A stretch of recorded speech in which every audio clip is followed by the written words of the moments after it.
Okay, so hi everyone, and it's so nice to see so many familiar faces. We really are a small and dedicated group of do-gooders. So let me start off with who and what the IRC is. We're the national body for integrated reporting and integrated thinking in South Africa. We're an association, not for gain, founded in 2010 by IODSA, JSE, SAICA, and the CISA. We are funded, though, by our organization members. We have 17 of them, and that's all the bodies interested in reporting and governance in South Africa. So our chair is highly esteemed Professor Mervyn King, and our deputy chair is Professor Suresh Khanna. The work we do is that we link into the international IR movement, as well as other IR national bodies. So there are actually about 30 national bodies in the world, but we are the most established, and we're the most experienced, we're the oldest, and we do a lot of work. Our technical work is run by the working group. Now, there are many members of the working group here today.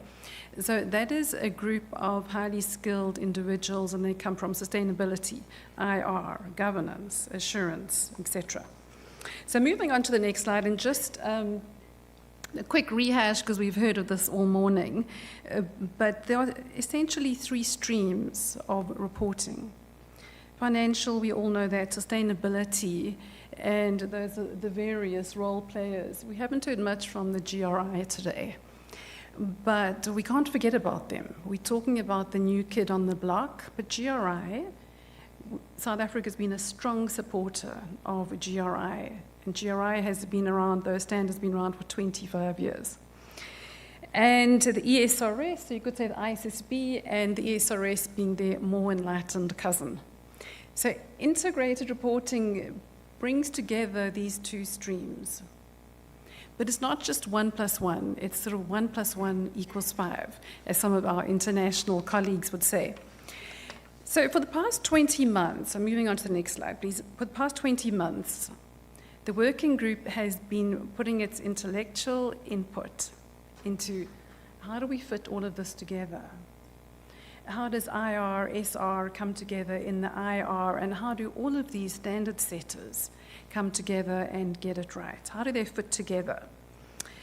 So a lot of blood, sweat, and tears, and thanks to the working group members who here today, Mohammed, Scott, Renelle, and Yvette. Thank you hugely for the amount of work you've done. So this paper is hot off the press. It came out last week. It has been widely circulated, locally and internationally. The GGA has sent it out on Monday to 4.5 million accountants around the world. The feedback we're getting has been very, very good. It sets the history, it sets the background, and it can potentially create a solution to fitting everything together. This information paper is available for download, and that's the address there. So taking you through the main sections of the paper, starting off with governance. Mervyn King says reporting by an organization has to be seen in the context of governance. Directors have a duty of care to the organization. They are the stewards of the business affairs and the assets of the company. In responding and carrying out their duty of care, it's done through reporting. Mervyn, in his forward, carries on, says that financial reporting and sustainability reporting are not sufficient. They are critical, but they are not sufficient. And a director can only carry out his duty of care in blending the two, in saying all material matters, in a concise, understandable, accessible report, and that's the integrated report. Okay, so after that, the next section we go on, which is just as critical and related to governance, is integrated thinking. This is a concept, a fundamental concept of both King IV and the IR framework. You're going to hear this more and more internationally as it gains traction. And in this changed and connected world that we live in, there's no other way to run a business. So let me tell you briefly what it is. I'm sure you all know.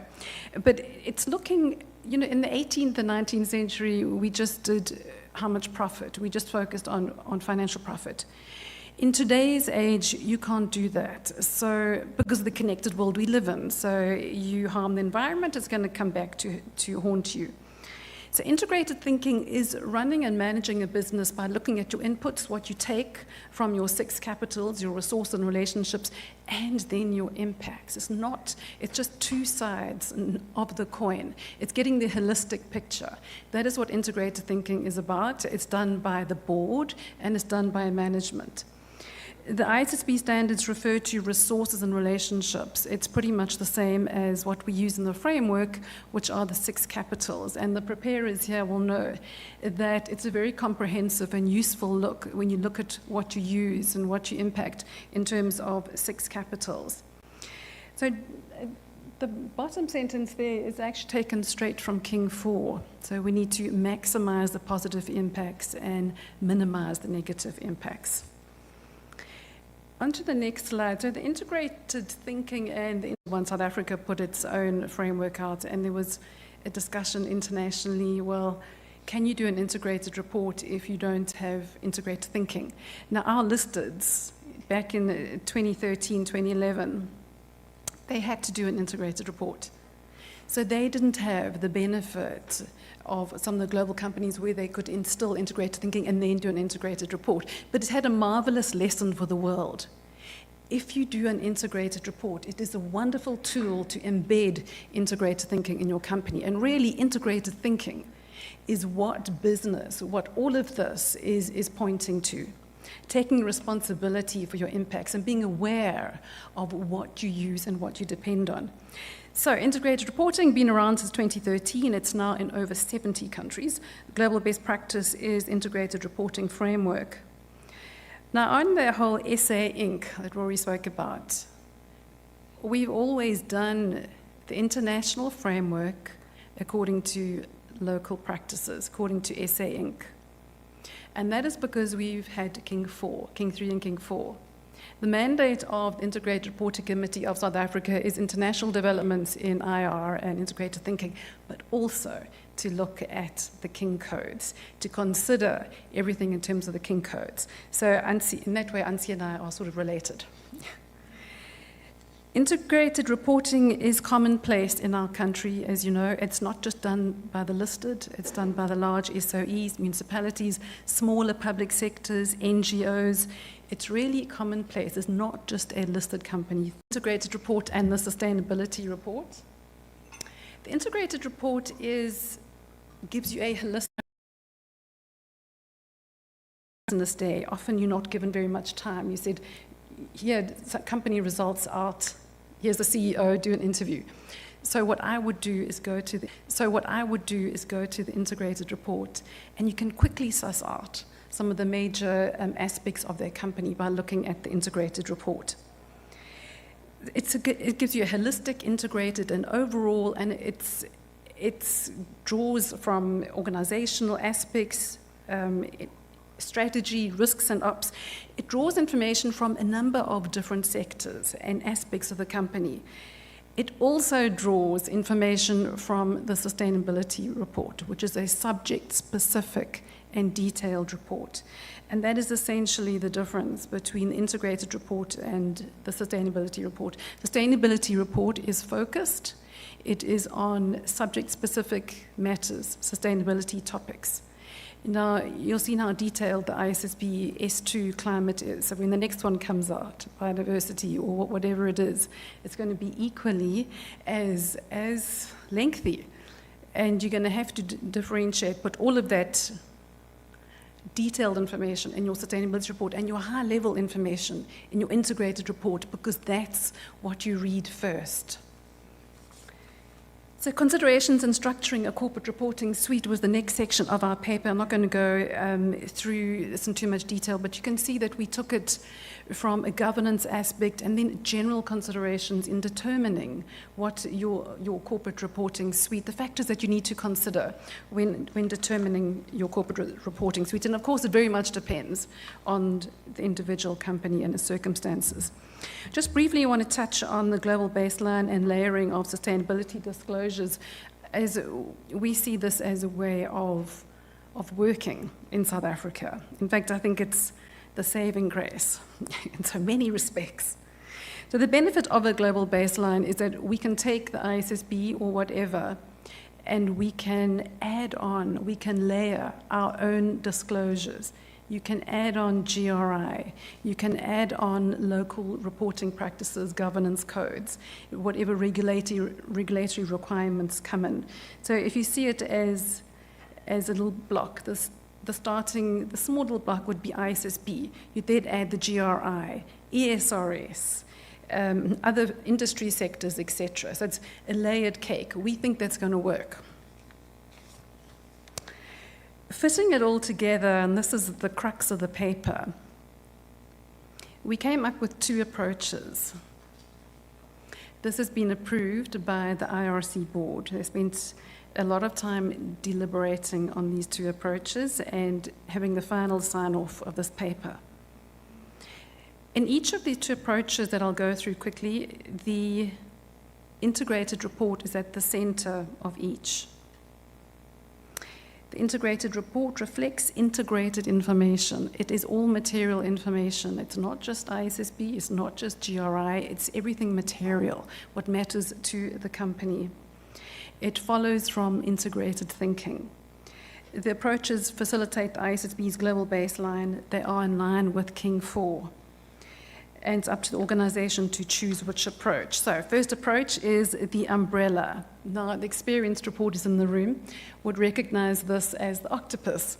But when we were doing the paper, and our paper has international input, the latest trends information from internationally and including some of the other IR national bodies. So in our country, we called it the octopus approach, which Mervyn and I came up with a number of years ago. But internationally, they don't like that word. So they changed it to umbrella. So you'll see it's umbrella, but in local parlance, it's the octopus. So it's the head report. You would read that as the first read. It's concise, understandable, complete, accessible. You read that first, then you drill down into the very detailed subject-specific sustainability report, governance report, climate report, all the detailed stuff underneath. Okay, I'm getting a time check, so the last approach is, the second approach is the single report approach. And now this you could see as an earthworm or a flat octopus. It's essentially the same information as the umbrella, but it's just a different format. It's the same integrated information. So some of the smaller guys would do this, the smaller companies. So the first section is the integrated report section. It's pretty much the same as the head of the octopus. The next is your sustainability report, and the third is the AFS. So it's just housing all your reporting information in one report. So we thought we'd call it the earthworm, but internationally they don't like that. So it's called the single report, but you could see it as the earthworm. The IRC of South Africa's recommendations, the IRC supports, onto the next one, an integrated perspective. The umbrella and the single report offer an integrated perspective with integrated information. They are in line with King IV. We see this as fit-for-purpose reporting in the connected and changed world we live in, where all 6 capitals are connected and where an organization of necessity has to be run with integrated thinking. And importantly, the latest global trend is in support of the integrated perspective. I think South Africa has always been a microcosm of good reporting and governance for the rest of the world, and it was really nice to see that the latest global trend is for integration. We are involved internationally and locally, and we'll continually assess any new developments in reporting. Thank you.